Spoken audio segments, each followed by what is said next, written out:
The local Inuits once told me that their prairie lies in a land matched amongst each other. And these caves here are representations that the local Inuits knew what they were talking about. As the ice will gather in these caves, cavernous quadrants, the Inuits would sleep. And amongst everything else would be covered in a glacious wall of ice. Glacier. One would wonder, with all this glaciousness, what would happen if it collapsed? Well, I certainly wouldn't want to be underneath if it did. This is just one of the many beautiful artifacts here at the local Inuits Glacious Park. Nature's a very powerful thing, especially in Melt Creek Park. Caught a huge catfish over there a couple summers ago. Caught a lot of fish in this river. When I was younger, I used to live down there. In fact, when I was younger, the other side, those are ice caves. Let me see if I can get over there. I don't know if I can zoom in with this dual camera. I don't think I can. Those ice caves are completely covered. That's unbelievable. Can you see them? Let me see if I can zoom in. Can't zoom in this mode. Local Inuits used to live in that area. It's like a project of Inuits. Now we'll go to the massive ice shelter the Inuits profoundly lived in.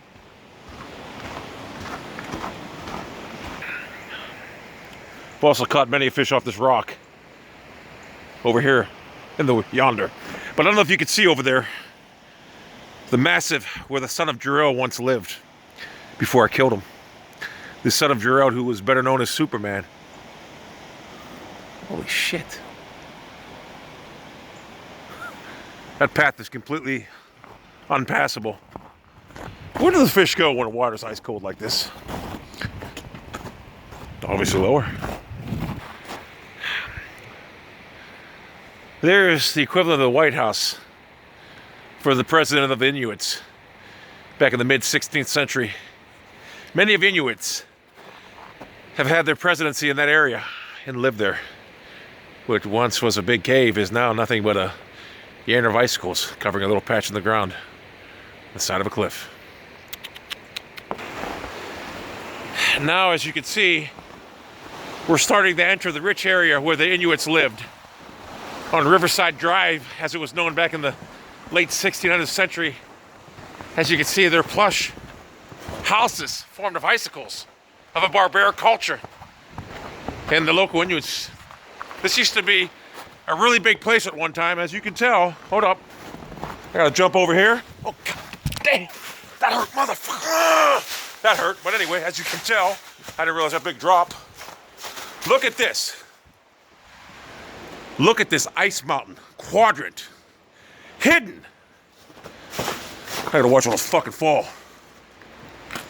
Holy shit. Oh, I'm sliding like a motherfucker. God damn. But look. As the quadrants go, it's glacious. Well, I'd like to run into that fucker. Hey, what, I hurt myself.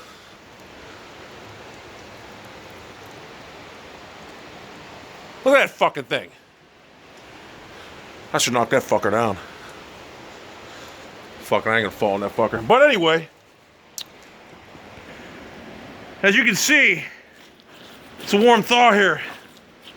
The weather is thawing, and that's what's happening. Pretty soon, this whole quadrant of area will be submerged under a huge icicle as the water melts, and abruptly even quicker. Let's see if I can get on this fucking thing a little bit quicker this time. A little bit better. There I go. Caught a lot of fish in that river too. There's people over there walking. Look at them. Look at them. Those could be Inuits left over from the 16th century. Anyway, that's a tour of the local Inuits.